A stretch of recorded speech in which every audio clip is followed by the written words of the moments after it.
I got so much motherfucking design on right now. Break it down, bring it back, make it clap. I got 3 Pembahasan yang pertama, ilmu tajwid sudah ada sejak zaman Rasulullah Shallallahu Alaihi Wasallam. Beliau mengajarkan kepada sahabat dengan cara membacakan Al-Quran dengan tartil. Sedangkan penulisan kitabnya pertama kali ditulis oleh Abu Musa Al-Khaffani. Tajwid berasal dari bahasa Arab yaitu jawada yujawidu tajwidan, yang artinya perbaikan, penyempurnaan, dan pemantapan. Dasar-dasar hukum ilmu tajwid bersumber dari Al-Quran. Nah, kebiasaan umum yang salah ketika membaca a, i, u tidak jelas. Yang kedua, ketika membaca huruf yang sukun, suara sering memantul. Dan ketiga, tidak konsisten dalam membaca huruf yang dibaca mat. Dan yang terakhir, tergesa-gesa ketika membaca huruf gunnah atau dengung. Saya akan menyampaikan tentang makharijul huruf. Makharijul huruf terbagi menjadi 5 bagian. Yang pertama, al-jauf atau rongga mulut. Yang kedua, al-halqi atau tenggorokan. Yang ketiga, al-lisan atau lidah. Yang keempat, asy-syafatan, 2 bibir. Dan yang terakhir, al-khaysyum atau rongga hidung. Yang pertama, al-jauf. Al-jauf memiliki 3 huruf, yaitu huruf alif, waw, dan ya. Yang kedua, al-halqi atau tenggorokan. Al-halqi memiliki 6 huruf dan terbagi menjadi 3 bagian. Yang pertama, tenggorokan bagian bawah. Yang kedua, tenggorokan bagian tengah. Dan yang ketiga, tenggorokan bagian atas. Tenggorokan bagian bawah hurufnya ialah hamzah dan ha. Dan tenggorokan bagian tengah hurufnya ain dan ha. Tenggorokan bagian atas hurufnya kha dan wa. Yang ketiga, al-lisan atau lidah. Pada al-lisan terdapat 18 huruf dan ke-18 huruf tersebut dibagi menjadi 10 bagian. Namun lebih singkatnya lagi dibagi menjadi 4 bagian, yaitu tepi lidah, ujung lidah, tengah lidah, dan pangkal lidah. Keempat, asy-syafatan atau 2 bibir. Pada asy-syafatan terbagi menjadi 2 bagian. Yang pertama, bibir bagian dalam menempel pada gigi seri bagian atas, yaitu pada huruf fa. Yang kedua ialah bertemunya kedua bibir bagian dalam, yaitu pada huruf ba dan mim. Dan bibir dimonyongkan ke depan dengan membuka celah sedikit, yaitu pada huruf waw. Yang terakhir ialah al-khaysyum atau rongga hidung. Al-khaysyum ialah tempat keluarnya suara melalui pangkal hidung bagian atas, yaitu tempat keluarnya seluruh suara atau bunyi gunnah, yaitu pada huruf nun tasydid atau mim tasydid. Selanjutnya, sifat huruf. Sifat huruf di dalam Al-Quran dibagi menjadi 2 bagian, yaitu sifat huruf yang tidak memiliki lawan dan sifat huruf yang memiliki lawan. Pertama, sifat huruf yang memiliki lawan. Sifat huruf yang memiliki lawan terdapat 5 bagian. Yang pertama, dari segi nafas, yaitu hamas lawannya jahar. Yang kedua, dari segi suara, asyiddah lawannya ar-rakhawah. Yang ketiga, dari posisi pangkal lidah, al-isti'la lawannya al-istifal. Yang keempat, dari posisi menutup tidaknya lidah ke langit-langit, yaitu itbaq dan al-infitah. Dan yang terakhir, dari sisi mudah tidaknya huruf dikeluarkan, yaitu islaq dan ismat. Yang kedua, sifat huruf yang tidak memiliki lawan. Sifat huruf yang tidak memiliki lawan terbagi menjadi 7 bagian. Yang pertama, sofir, qalqalah, lid, al-inhiraf, takrir, tafashi, dan yang terakhir al-istiqalah. Hamas lawannya al-jahar, asyiddah lawannya ar-rakhawah. Di antara keduanya ada yang pertengahan, namanya at-tawasut. Al-isti'la lawannya al-istifal, al-itbaq lawannya al-infitah.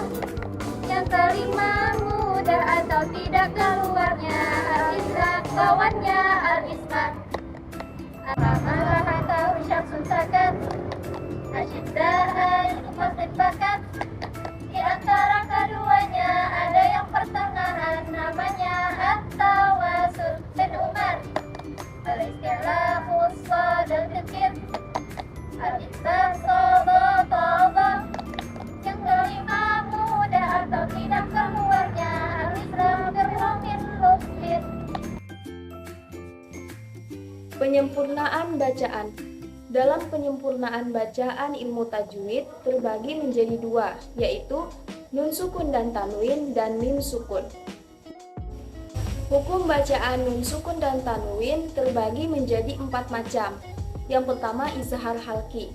Hukum bacaan disebut izhar halki ialah apabila nun sukun dan tanwin bertemu dengan huruf-huruf halki, yaitu 6, a, ha, a, ha, ro, kha.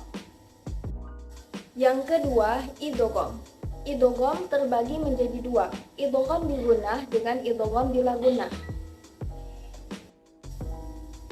Idgham bi gunnah ialah apabila nun sukun atau tanwin bertemu dengan mim nun waw ya, dibaca dengan memasukkan dan dengan mendengung. Idgham bila gunnah. Hukum bacaan disebut idgham bila gunnah ialah apabila nun sukun dan tanwin bertemu dengan huruf lam dan ro, dibaca dengan memasukkan tanpa mendengung. Yang ketiga, iklab. Hukum bacaan disebut iklab ialah apabila nun sukun atau tanwin bertemu dengan huruf ba, dibaca mengganti suara mim. Yang keempat, ikhfa. Hukum bacaan disebut ikhfa ialah apabila nun sukun atau tanwin bertemu dengan huruf-huruf ikhfa. Huruf-huruf ikhfa itu ada 15 dan dibaca sama. Pembahasan mim sukun. Mim sukun terbagi menjadi 3 macam. Yang pertama, idgham mimi. Hukum bacaan idgham mimi ialah apabila mim sukun bertemu dengan huruf mim, dibaca dengan memasukkan dan didengungkan. Yang kedua, ikhfa syafawi. Hukum bacaan disebut ikhfa syafawi ialah apabila mim sukun bertemu dengan huruf ba, dibaca samar-samar di bibir. Yang ketiga, izhar syafawi. Hukum bacaan disebut izhar syafawi ialah apabila mim sukun bertemu dengan huruf-huruf hijaiyah selain huruf mim dan ba, dibaca jelas. Hukum nun tasydid dan mim tasydid ialah wajib dibaca mendengung selama 2-3 ketukan atau disesuaikan dengan irama yang dibaca oleh pembacanya. Macam-macam idgham. Macam-macam idgham karena perbedaan makhraj dan sifatnya terbagi menjadi 3 macam. Yang pertama, idgham mutamatsilain. Idgham mutamatsilain ialah bertemunya 2 huruf yang sama makhraj dan sifatnya. Yang kedua, idgham mutajanisain. Idgham mutajanisain ialah bertemunya 2 huruf yang sama makhraj tetapi berbeda sifatnya. Ketiga, idgham mutaqaribain. Idgham mutaqaribain ialah bertemunya 2 huruf yang berdekatan makhraj dan sifatnya. Selanjutnya pembahasan yang selanjutnya yaitu hukum lam ta'rif. Nah, lam ta'rif ialah lam yang masuk pada kata benda atau isim dan didahului oleh hamzah wasal. Lam ta'rif ini ada 2, yaitu al-qamariyah dan asy-syamsiyah. Yang pertama yaitu al-qamariyah atau izhar qamariyah. Al-qamariyah harus dibaca jelas karena alif lam bertemu dengan huruf-huruf qamariyah. Nah, huruf-huruf qamariyah ini ada 14, yaitu seperti yang ada di tulisan di samping ini. Bisa disingkat juga dengan ibni hadjaka wa khaf aqinahu. Yang kedua yaitu asyamsiyah atau idgham syamsiyah. Asyamsiyah harus dibaca melebur atau samar-samar karena alif lam diidghamkan kepada huruf asyamsiyah yang di depannya. Nah, huruf asyamsiyah ini ada 14, bisa disingkat dengan tib, summa sil rahman taqus tib, dan ya'am da'su awani zura syarifan bil kiram. Membaca tanda panjang mat. Mat terbagi menjadi 2, yaitu mat tabi'i dan mat far'i. Nah, mat tabi'i dibaca 2 harakat atau 1 alif. Nah, huruf-hurufnya ada 3, yaitu alif, waw, dan ya. Mat far'i. Mat far'i terbagi menjadi 14, yaitu mat wajib muttasil, mat jaiz munfasil, mat silah qasirah, mat silah tawilah, mat badal, mat arti sukun, mat lin, mat tamkin, mat iwad, mat farqi, mat lazim mufaqqal kalimi, mat lazim mukhaffaf kalimi, mat lazim mufaqqal harfi, mat lazim mukhaffaf harfi. Hamzah qata. Hamzah qata berupa hamzah yang selalu diucapkan dengan berharakat fathah, kasrah ataupun dhammah.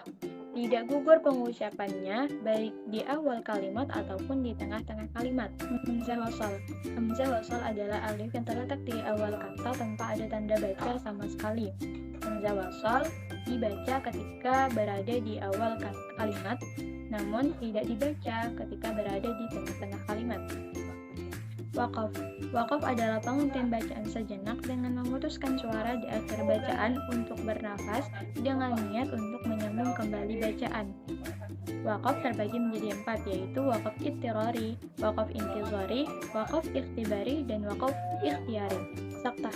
Saktah adalah memutuskan satu kalimat dari kalimat setelahnya dengan kadar 2 harakat atau 1 alif. Nah, di dalam Al-Quran, saktah terdapat 4 tempat, yaitu dalam surah Al-Kahfi ayat 1-2, surah Yasin ayat 52, surah Al-Qiyamah ayat 27, dan surah Al-Mutaffifin ayat 14. Tafkhim dan tarqiq. Tafkhim artinya menebalkan, dan tarqiq artinya menipiskan. Nah, untuk ketentuan tafkhim dan tarqiq ini akan kami tuliskan seperti yang di samping ini. Pembahasan yang terakhir yaitu tentang ayat ayatul qaribah. Ayat ayatul qaribah ada 8. Yang pertama, sajadah. Sajadah terdapat 15 tempat di dalam Al-Quran. Yang kedua, ishmam. Ishmam terdapat di dalam surah Yusuf ayat 11. Yang ketiga, imalah. Imalah terdapat di dalam surah Hud ayat 41. Yang keempat, tashil. Tashil terdapat di dalam surah Fusilat ayat 41. Yang kelima, naqal. Naqal terdapat dalam surah Al-Hujurat ayat 11. Yang keenam, nun wiqayah. Yang ketujuh, sifrul mustadir. Yang kedelapan, sifrul mustati'ul qaim.